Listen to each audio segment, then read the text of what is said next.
Hello, my friends.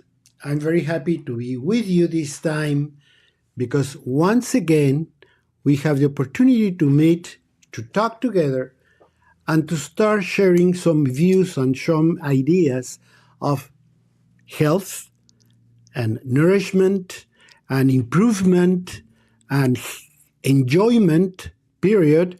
So I'm really having a very good time every time I have the opportunity to be welcomed in your homes or workplace or in your car, and you give me the opportunity, the honor of listening to my words. I'm Dr. Rodrigo Rodriguez in Truth Be Told Radio Network.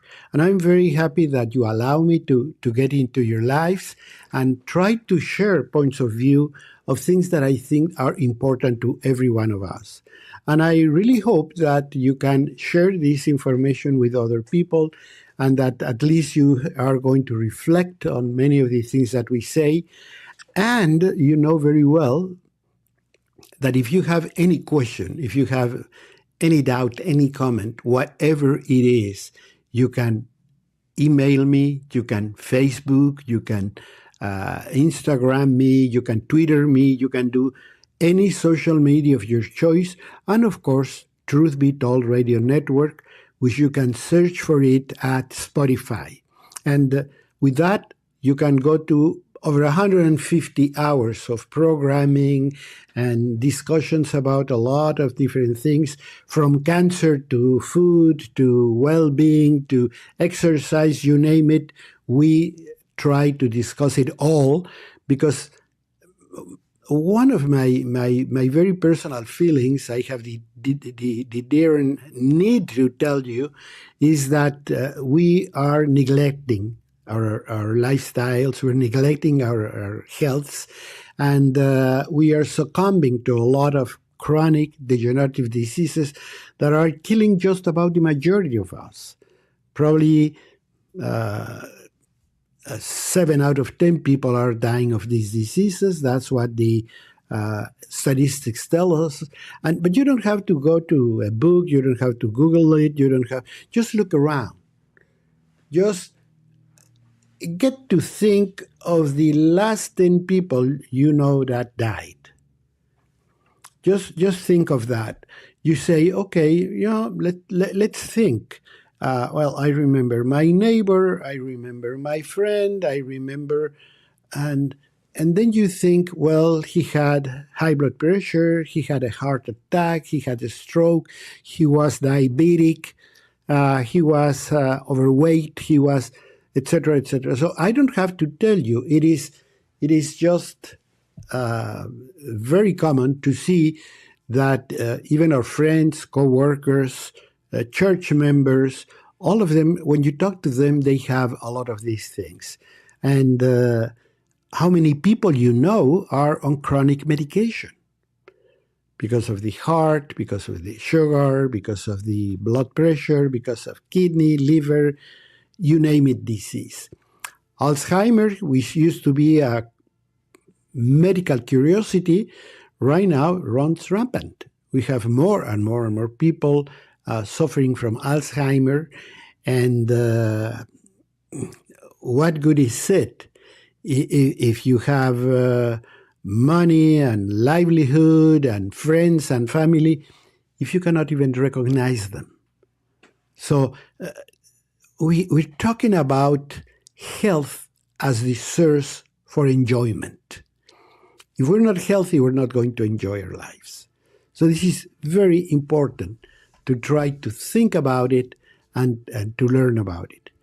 And today, I'm going to be talking about something that's very interesting, that's very intriguing, and that has taken me a lot of effort and mental getting ideas together mentally to be able to have something really important to say. We're going to be talking about alcohol consumption. Alcohol consumption is very intriguing, as I said, because we don't have a real clear line. I can tell you flat out, no questions, no doubts, no ifs, no buts, no nothing, that cigarette smoking is terrible. That cigarette smoking is always going to be damaging to the health. That cigarette smoking is going to be doing a lot of problems. That there's no way you can get anything good out of cigarette smoking. That's simple. But when you go to alcohol, the things get a lot more complicated. Why? Because as with any other issues in the medical practice, you can read articles here, articles there, articles over there, and they don't seem to agree on one point of view. They don't seem to say, this is what we think it's good, this is what we think is bad, this is, etc., etc.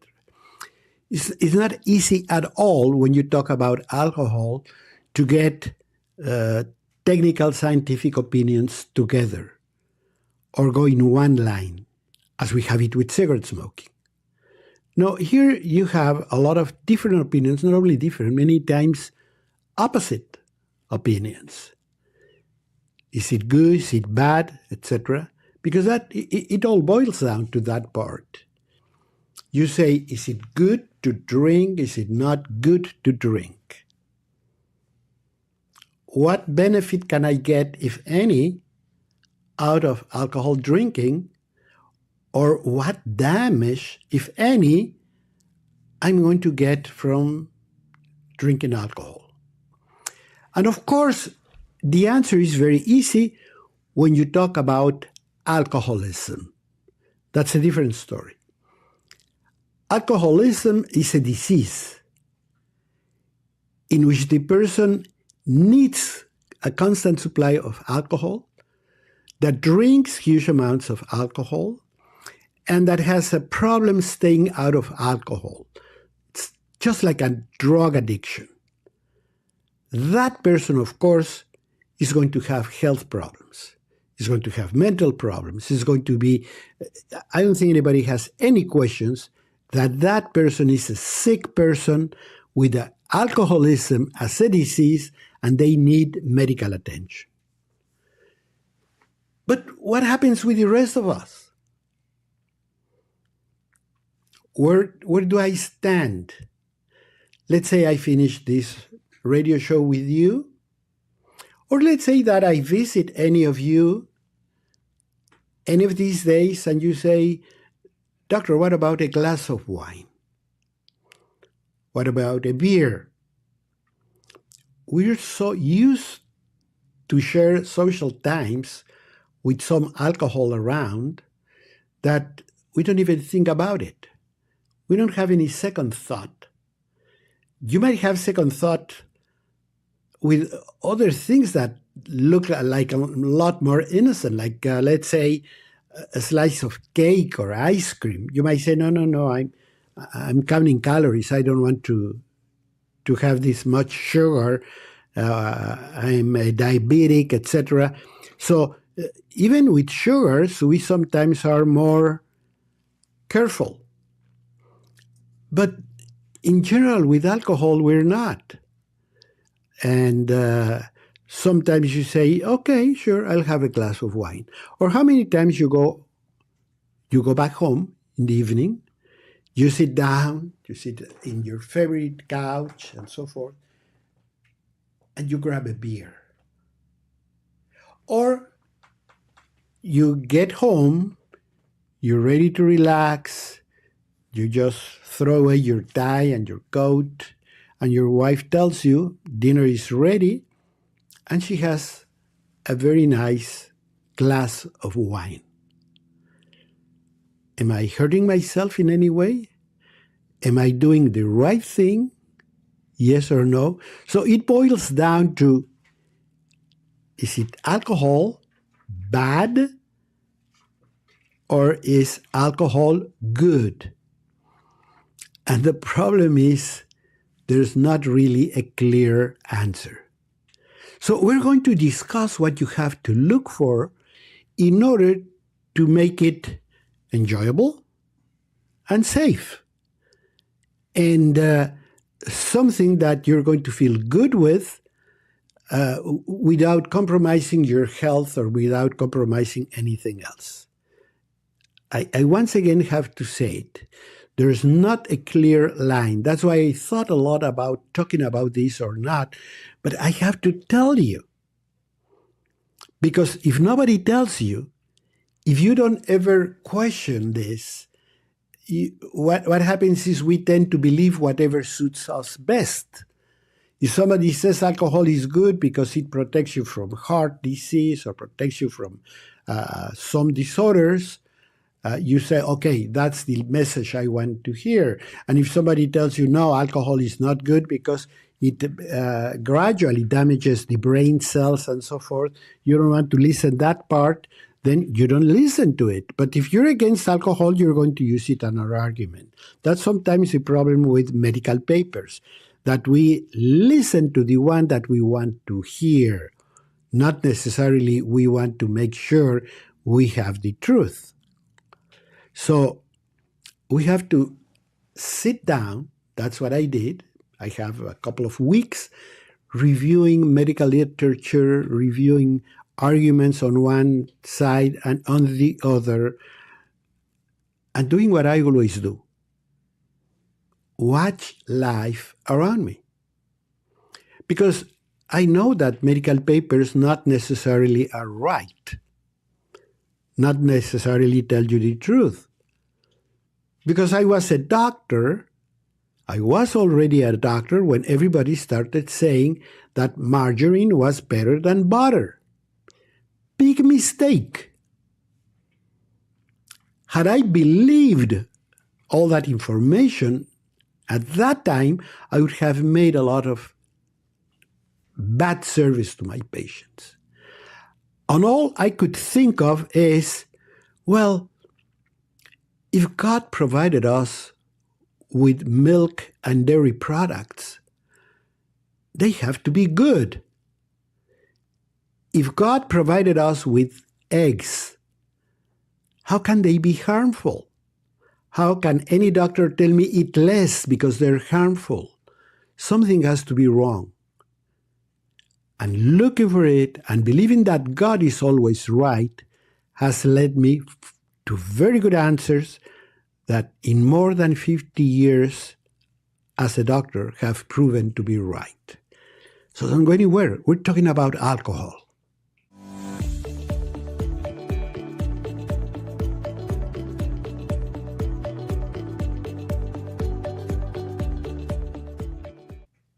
Dear friends, we're talking today about alcohol. So you cannot miss it. You cannot miss it because it's a very important subject. We are surrounded by alcohol. Many of us drink, many of us don't drink. Many of us have problems with drinking. Many of us don't know what to do or where to find the answers. And unfortunately, the answers are not that easy. It's not a black and white, as it happens with cigarette smoking, where you can say cigarette smoking is bad, or where you can say this is good. Okay, so cigarette smoking is definitely bad. There's not one bit of anything that you can find beneficial about it. But alcohol is a total different story. I am Dr. Rodrigo Rodriguez, Medical Director of BioCare Hospital. And you can follow me, you can contact me in the social media of your choice. And we're talking to you through the courtesy of Truth Be Told Radio Network. And you can listen to this program also. We broadcast every Friday night at 7 p.m. Eastern Standard Time. And we repeat the program in case you missed it, in case you want to share it to somebody else, every Saturday morning at 9:30 Eastern Standard Time. But it goes to Spotify. You know, in this time and age when you have so many resources for media, you can go to Spotify and just search for Truth Be Told Radio Network and choose whatever broadcast you want to listen to and share it with friends, share it with family. You can listen to it on your car's radio when you're commuting and so forth. So we can really be in touch. And I would love if you follow me. I would love to answer any question, and I will love to discuss any comment that you might have about any issue that we talked about. And today we're talking about alcohol because it really takes me a real effort to try to give you an honest and helpful answer. Because alcohol, when you read medical literature, you find literally all points of view. Some people say it's good. Some people say it's very beneficial. Some people say, no way, alcohol is always going to be bad, and so on. So you say, okay, and where is the truth? And every time I have these sort of questions, I tend to go to a higher authority.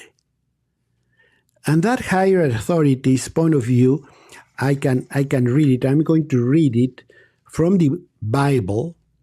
I'm talking about Genesis chapter 1, verse 29. See, I have given you every plant yielding seed that's upon the face of all the earth, and every tree with seed in its fruit. You shall have them as food. That's one. But also, and to every beast on the earth, and to every bird of the air, and to everything that creeps on the earth, everything that has a breath of life, I have given you every green plant for food. So it is very important because God gave us every tree that's pleasant to the sight, but that is good for food. In other words, we were provided with the things we should eat. So when things are very natural, I always consider them God-given. We have recently made a blog, a broadcast about sea salt and table salt. And we found that sea salt, which is the natural form, has advantages over the refined factory-made salt. So that tells me that, yes, I'm right, the Bible is right. The more natural you go when choosing foods, the better off you're going to be. So what about alcohol? Let me tell you, alcohol has been with mankind all the time. All the time. Near Haifa in Israel, they found residues of beer that was made, artificially made. It was man-made beer 13,000 years ago. So if you go back 13,000 years ago, you'd not recognize even the foods that we have, but yet we already had some grains. And one of the oldest grains humankind has been able to enjoy is barley. So it's kind of natural that somebody discovered beer. Now, when you ferment food, whereas it's bread or beer or any other fermented food, you do not need to go to the grocery store and buy yeast. No, it's a normal thing in the air. If you leave any food on your table for 2-3 days, you're going to see the activity of these bacteria working on your food. It's natural. It's in the air. And all these bacteria can produce a lot of things. Remember Roquefort cheese, blue cheese? That was the discovery of somebody that forgot a piece of cheese somewhere, and then it got contaminated with this fungi, and it turned blue. And when they tried it, they liked it. So all you have to do is take that fungi over and over again, and now you have a Roquefort chain production. Same with beer. Probably somebody had barley, and might have rained, I don't know. It was mixed with water, and once the yeast came in, started producing the things that we know that they have. Carbon dioxide, that's why you see the bubbles, and alcohol. Actually, it's the same thing that happens with bread. When you put yeast in the bread, in the dough, carbon dioxide makes the little bubbles. That's why it races. It's not racing, it's just being blown up. And as it blows up, then it's going to be bigger and bigger. And when you press on it, poof, the air goes out and it's going to decrease. However, the little holes are going to remain. That's when you take it to the oven, it's fluffy. Because it's not now a solid mass, it's filled with little holes. So with alcohol, we started creating this beer. Some people claim that that's the reason why humankind stopped being nomad and became sedentary, because they wanted to take care of their crops so they could produce beer. One advantage, you don't have to think that they were just being drunk. One big advantage of fermenting beverages is that it's a fantastic way to preserve them. Remember, they didn't have a fridge, they didn't have a vacuum seal, they didn't have any of the modern things we have, they couldn't freeze the food, so they had to think of ways to do it. Which are those ways? Well, you know them because we still do them. You ferment them, you pickle them, you salt the food. You do it a lot with fish, with ham, okay? It's just salt, or plain drying. But you have to think of ways to preserve that food. And beer was one of the ways to preserve beverages. As time evolved, as years evolved, they started fermenting grapefruit juice, and they started developing wine.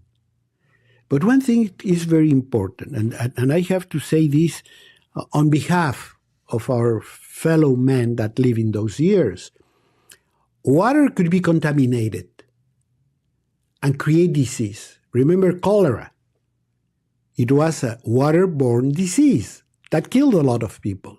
However, when you produce fermentation in a beverage and you produce alcohol, bacteria would not survive in it.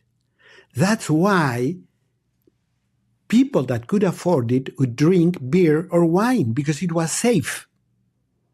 Drinking water was risky, but drinking wine was safe. That's why nobility drank wine, not water, and that's why for many years the church or the powerful in Europe got control of the wine production. I have to tell you something else, which is very important.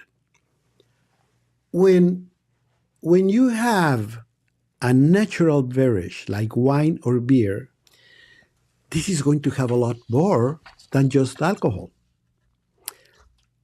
Number one, some people think, but I just have a beer, doctor. I don't have any spirits.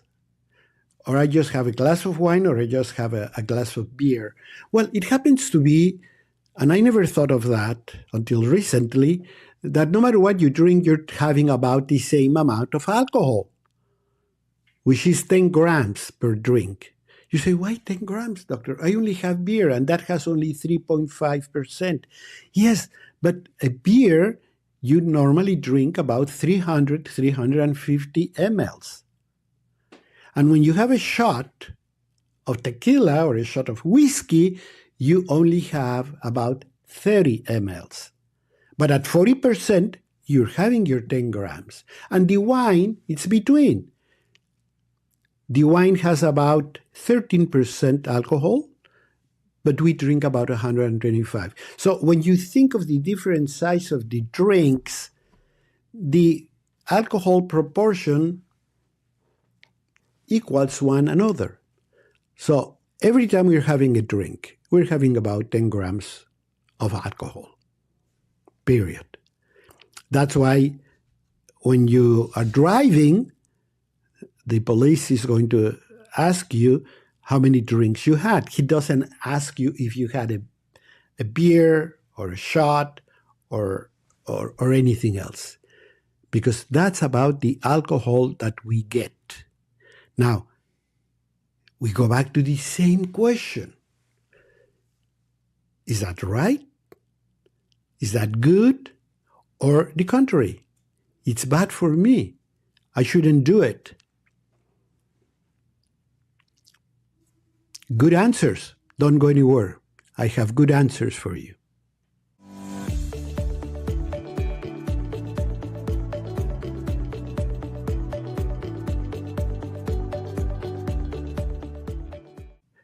Dear friends, we're talking about alcohol. So I think it's a very important question, because many of us would love to have a glass of something when we get home, or would have to have a glass of wine with dinner or things like that. And the question is, am I doing right? Am I doing the right thing or not?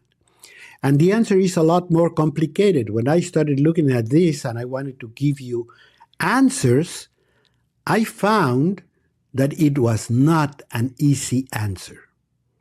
I'm Dr. Rodrigo Rodriguez, and I have been researching all this for a few weeks now, trying to put together everything I knew, or trying to find out more things that have recently been published or discovered in only to have an answer. As I told you before, I always have this feeling that whatever God provided us with, I shouldn't argue.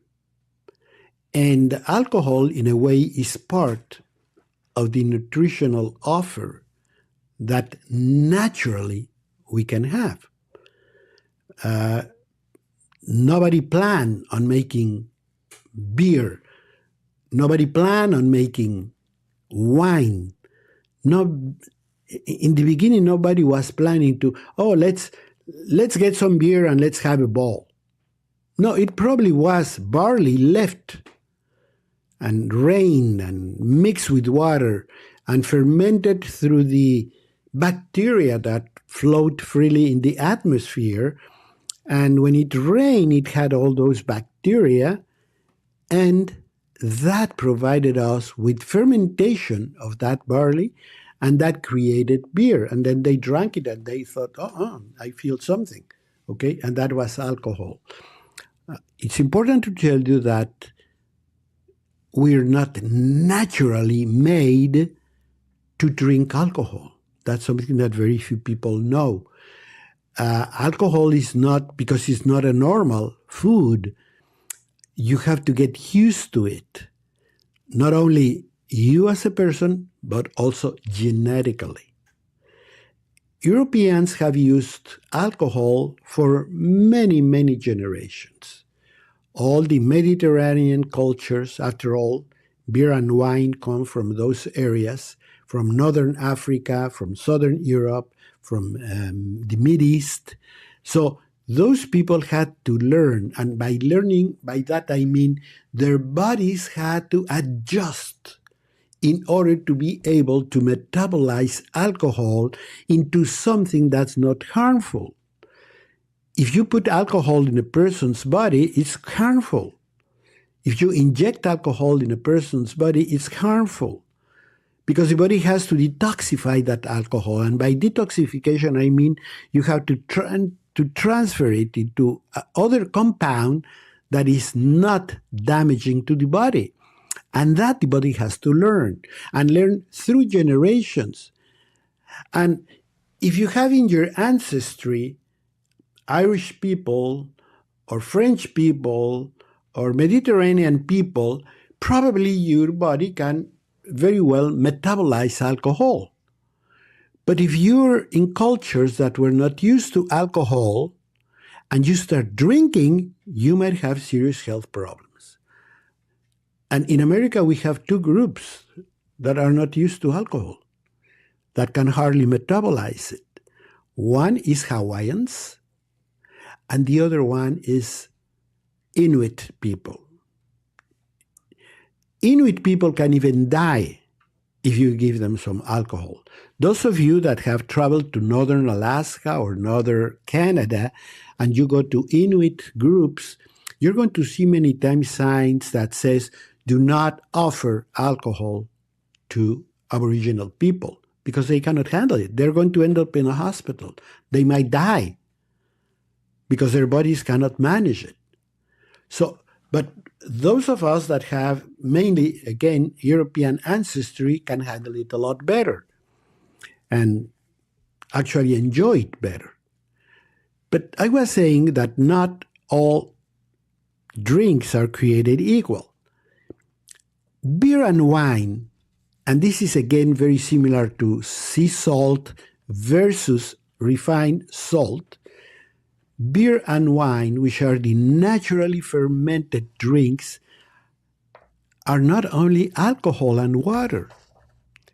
Like beer, for example, has many, many, many antioxidants, which are derived from the barley.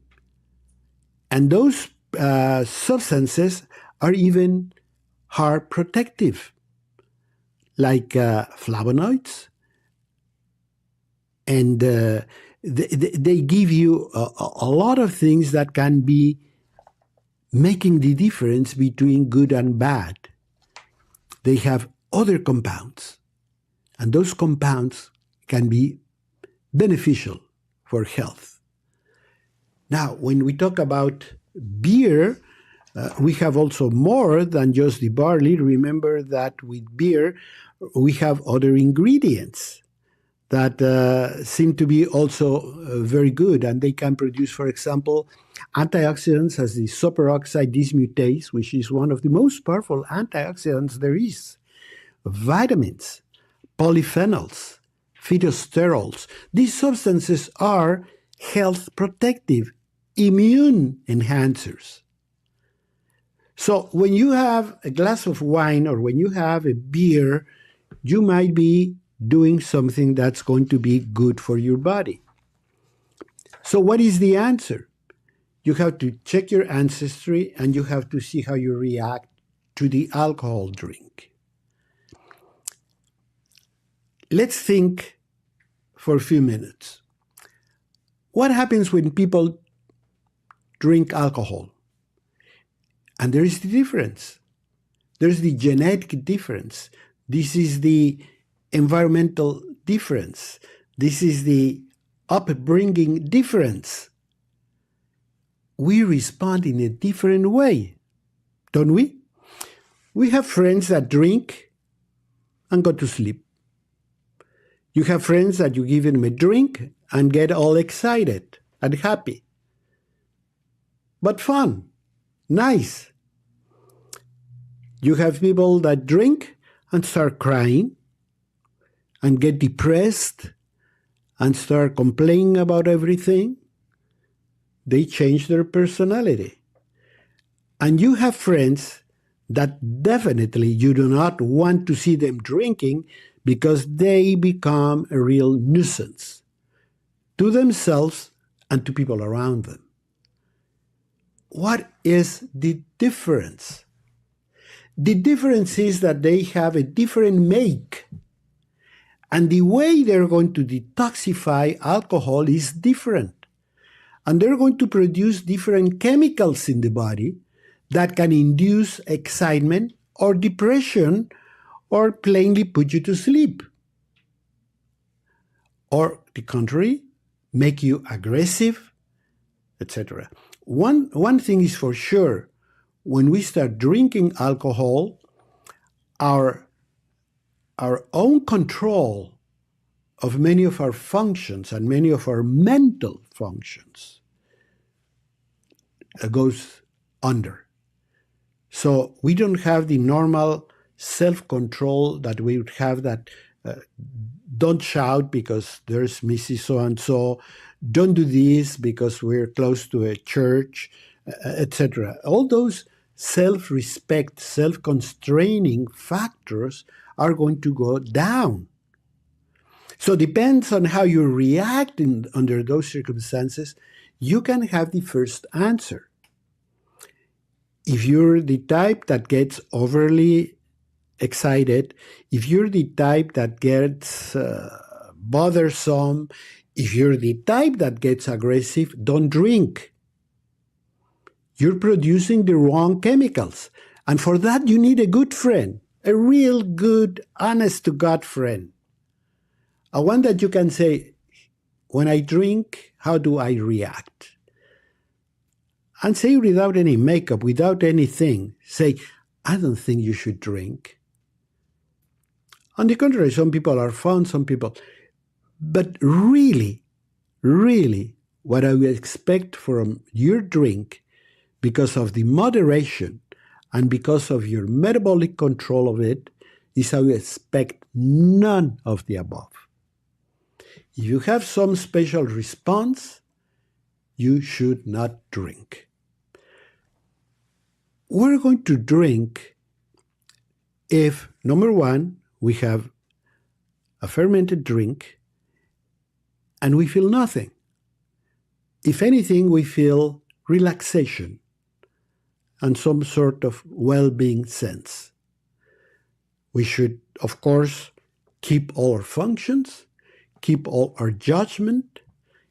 Then we might be doing ourselves a favor. One very important thing, I had a teacher that always said, alcohol is not bad. The bad one is the one that drinks the alcohol. Don't drink if you're not eating. Remember that a glass of wine will always go with good food. But if you drink just for drinking, don't do it. It's not going to help you. Alcohol in itself is not helpful for anything. So we have to learn to be moderate and watch ourselves.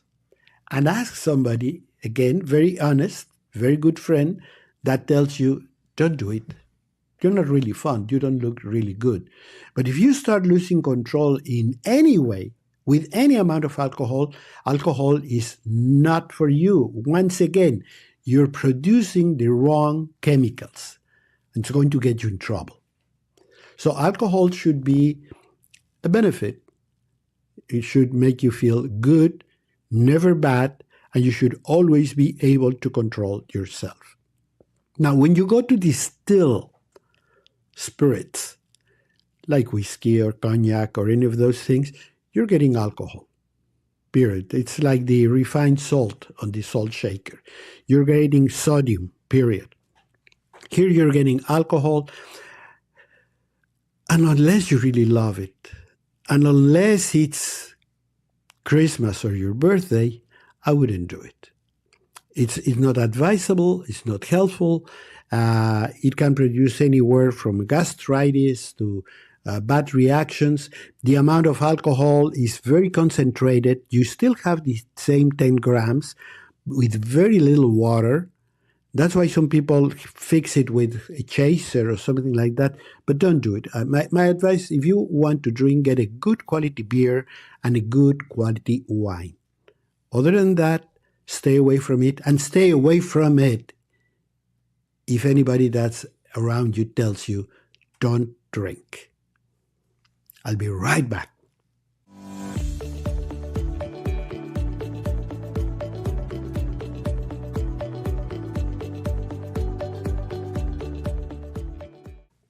I hope you're having a good time. I'm hoping you're enjoying this broadcast, because I am.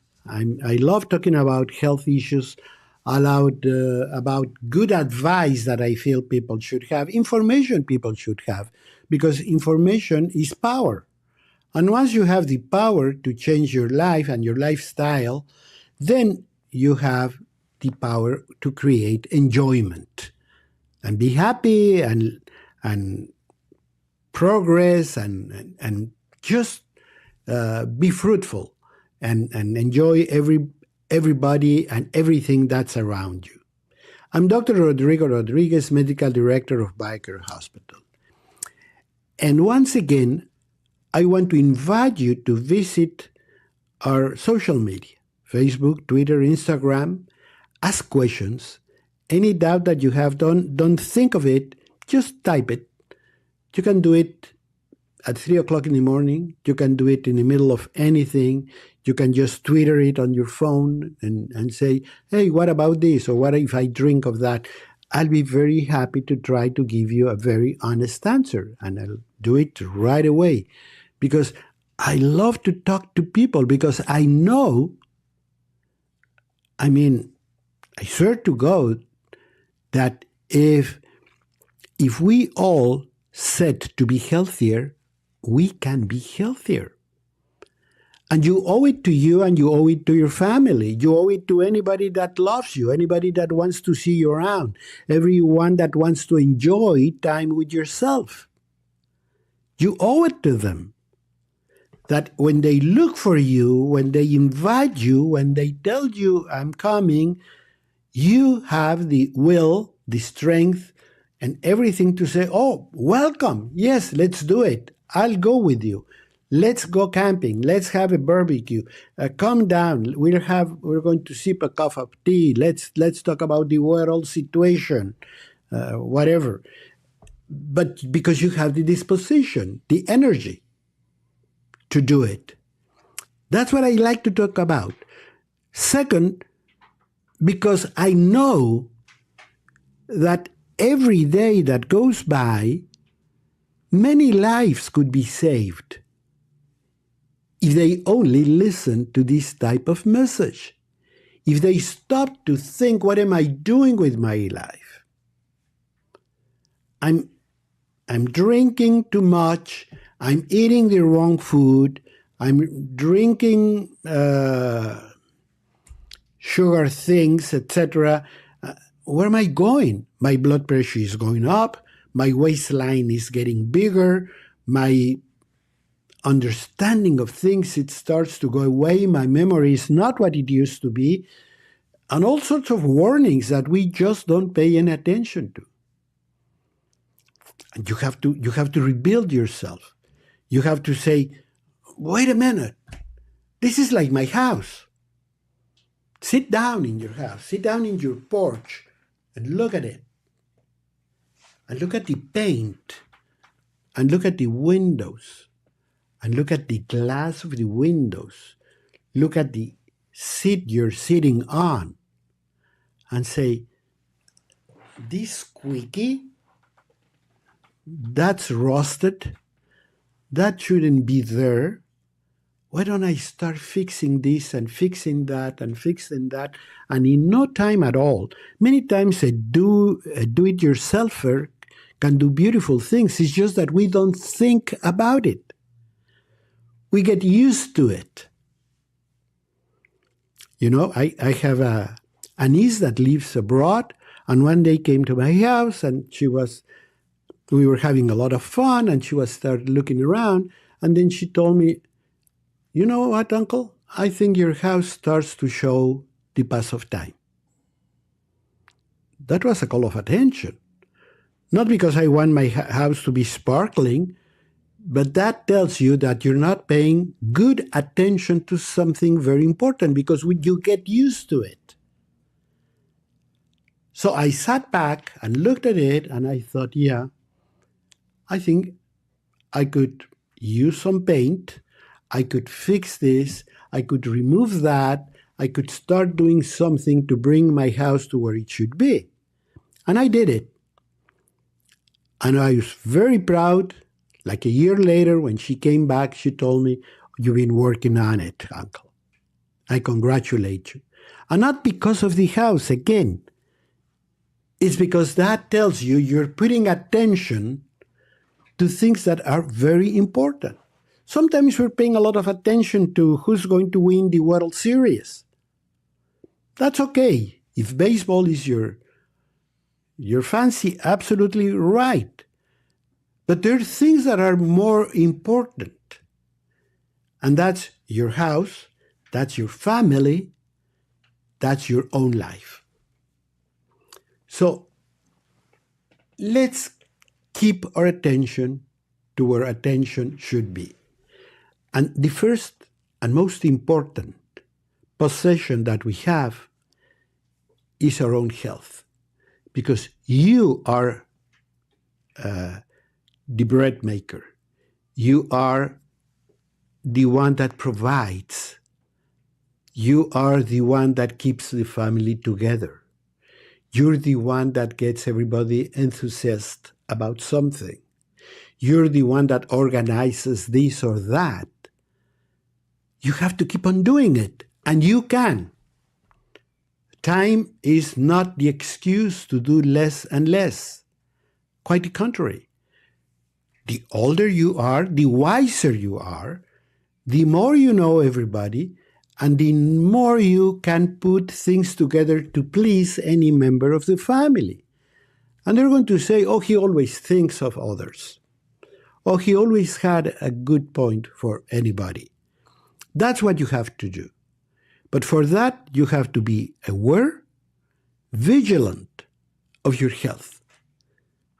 And you don't have to do it all by yourself. You have BioCare. You have me. You have any doctor at BioCare. If you send a message, if you let us know, if you have a question, anything. I have had questions like, should I dye or shouldn't dye my hair? Which, of course, for many people is very important. See? But some people question if that could be unhealthy in any way. Well, you have that question, ask. Because the only way you're going to get answers is if you ask. And at BioCare, we're always sitting together, always, every day, sitting together, discussing what people wanted to know, what the patient told us, what he's worried about, what he's wondering about. Because we always want to provide with good answers. Like today, we're talking about alcohol. And I'm sure that many of you have questions about it. Well, don't ask yourself. Don't ask somebody that doesn't know. Don't ask somebody that's very biased in his answer.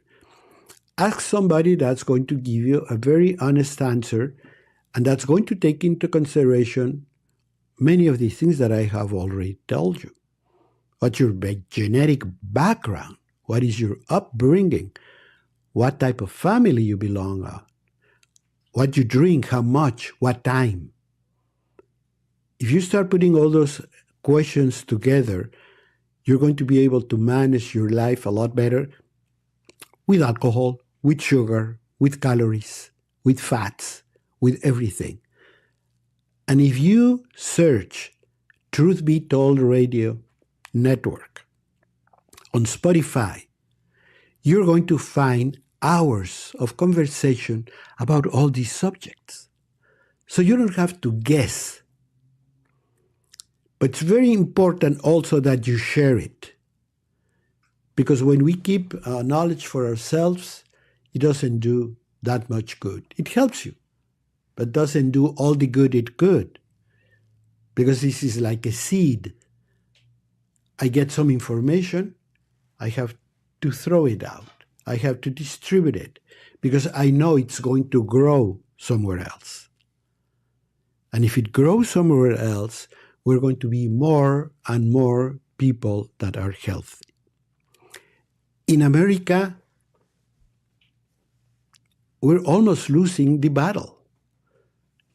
We have more people dying of chronic degenerative disease than people that die of any other cause, including accidents, including things that infections, tuberculosis, things that used to kill people, they don't kill them anymore. Even cars are safer. The possibility of you dying in a car crash is going down. But the possibility of you getting a chronic metabolic disease is going up. So buckle up, so to speak.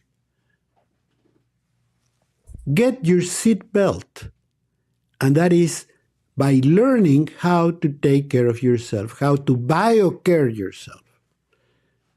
Because if you BioCare yourself, everything is possible. You're going to learn about that. And I want you to learn about that. And I want you to get interested, and I want you to get motivated to start drawing a plan. And once again, BioCare and doctors at BioCare, we all are very happy to listen your doubts, your questions, your plans, and we can help you. We have had people that kick-started a program for 10 days, 2 weeks at BioCare, and they gain strength and a fruitful life with very little effort. Your next vacation, you can think about it. A BioCare health getaway. And say, I'm going to dedicate this time to help myself, to be stronger, to live longer, to be more focused, to improve my brain, and to learn what issues, if any, I should have with alcohol or with sugars or with fats or whatever. I want to learn if my liver has been affected by fatty liver, that they say that 1 out of every 4 people have the problem. So you start learning about yourself. You do a thorough checkup. And more important, you begin solving the problems. You are going to live longer, believe me. You're not only going to live longer, but you're going to live healthier. You're going to enjoy life a lot better. I want to talk to you next week. So please be around. I'll be around for you.